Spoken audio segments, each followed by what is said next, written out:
one of the principal criticisms of public money, that, oh, it's a fixed money supply, the economy will grind to a halt and so on, won't be flexible, won't be dynamic.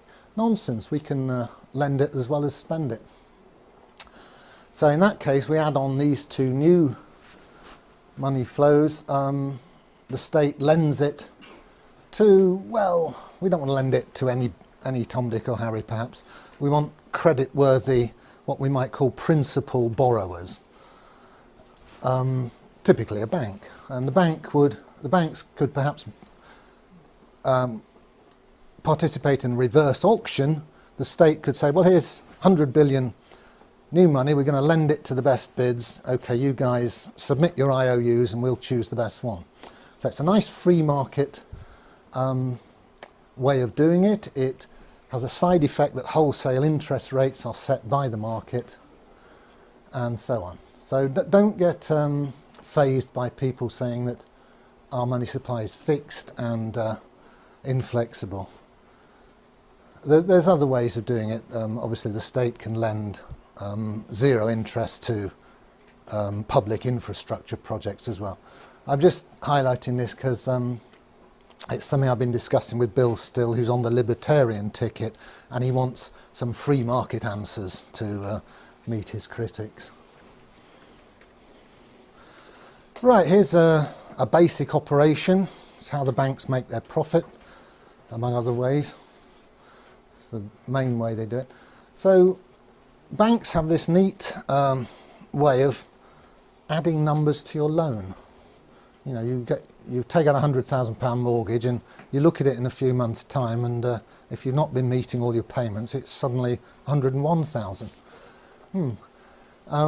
Conversely, all the people who are making deposits with the bank, they get some interest added to their accounts. Not much these days, and the difference between what's added to loans, what adds to the bank's assets, and what's added to the customers' deposits, which increases the bank's liabilities, that's called the spread and gives the bank a lot of its gross profit. It also, of course, charges fees and all sorts of other little niggly ways of getting money out of you. But basically the interest rate spread is their business model. The bank, as we've seen, have operating costs, same as everybody else, leaving a net profit. And this net profit is then distributed, some of it to the shareholders, some is retained, and banks, as they go on year after year retaining profits, that increases that shareholders' capital account on the balance sheet. The bank gets more valuable to its shareholders. So here's a schematic of what happens to a balance sheet when the customer pays interest to the bank. Here's the balance sheet before assets. Remember that's all the loans and so on. Liabilities, all the customer's deposits. Here's a customer with some money in the bank. Unfortunately, the bank now is demanding that money from him as interest, and he pays it. What happens to the balance sheet? Well, the assets stay the same, all the loans. That money didn't get added to his loan, it was actually paid by him. Where does it go? Well, schematically it ends up in the shareholders' capital account here, which grows by that amount. Other liabilities stay the same. Obviously it goes through, in formal real-world accounting, will go through the profit and loss account. But profit and loss accounts are regularly reconciled into the balance sheet. So we can say schematically that this charge on the customer, the interest, is ending up, to a first approximation, as shareholders' capital. And remember, if you wind the bank up, this is perfectly spendable money. Yeah. Conversely, it's just when the bank pays a little bit of interest to a customer, well, here's the shareholders' capital account, and it shrinks and the customers get some new money. That's a liability to the bank. So it's just the opposite of the previous slide. There's the gross interest charged on loan. There's the interest paid back to depositor. The difference is the gross profit, which it's sort of a bit skew that it accumulates on the liability side of the bank's balance sheet, but all that means is that the shareholders have dibs on it, should the bank be wound up. Okay, I'll switch tack now to the basic structure of the UK banking system, which is a two-tier system. There's a bunch of banks, high street banks, Lloyds, HSBC and Barclays, etc. And the customers interface with those commercial banks. We deposit our money there and we take loans from them. Each of those banks has its own reserve account at the Bank of England, the central bank.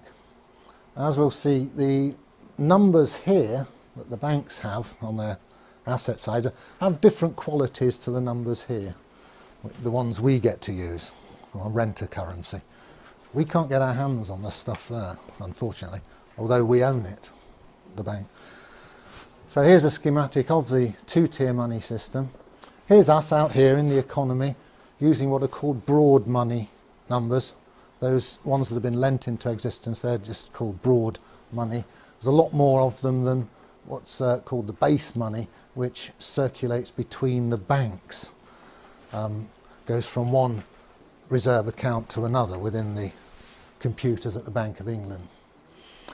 So, interesting points. The causality goes that way. We do all our business, run our economy, and then at the end of each day, behind the scenes, the banks do interbank settlement using these base money numbers. And very interestingly, there's no crossover between, there's no direct crossover between the circulation of these base money numbers between the banks themselves and the circulation of the broad money numbers, which you and I get to use. That curtain puts a barrier between them. There are ways, there are conduits between the two. Technically, you can buy and sell gilts here, and you can buy and sell gilts here, and the banks can order physical cash here, and we can get hold of physical cash. But as regards the electronic money, that's more or less all of our medium of exchange, these two circulations are disjoint, they don't cross over. Mike Black is going to explain this more fully this afternoon, or later this morning, later anyway. So, here's the overall picture. There's the money numbers that we use. They come in and out of circulation as loans are taken out and repaid. Ambiguity, are they money or credit? Well, you can always have a good argument about that. To all intents and purposes, they're money. And they circulate with great complexity as we do our business. And then basically at the end of each business day, the huge number of money transfers of this sort of broad money is settled by net transfers of this sort of base money. As I said, there's far fewer of these base money numbers. They're internal to the banking system, and crucially they're issued debt-free by the Bank of England. It's been doing quite a lot of that lately with quantitative easing. The more money numbers you have in this part of the system, the more easily the banks can settle their differences at the end of each day, because they don't always actually transfer the numbers to each other. Sometimes they have to lend them to each other, and of course then you've got to trust that the bank you're lending to is going to pay you back, and if they look a bit shaky, you're a bit more reluctant to lend to them. So it's quite complicated what goes on here, the inner workings of the system. I like to think of it like this. Because of the disconnect between the two circulations, we're almost moving to a system where we the people, the users, get to use these funny money numbers, and the guys running the system are settling up between themselves at the end of each business day using these other numbers. And there's getting to be such a disconnect between them, they might as well be using Smarties to settle up, because their game is to make a very good living by making the rest of us use their funny money numbers. And we gradually, since the Second World War, we've moved incrementally into this, what's now a scam. I think I'll leave it there then and take questions.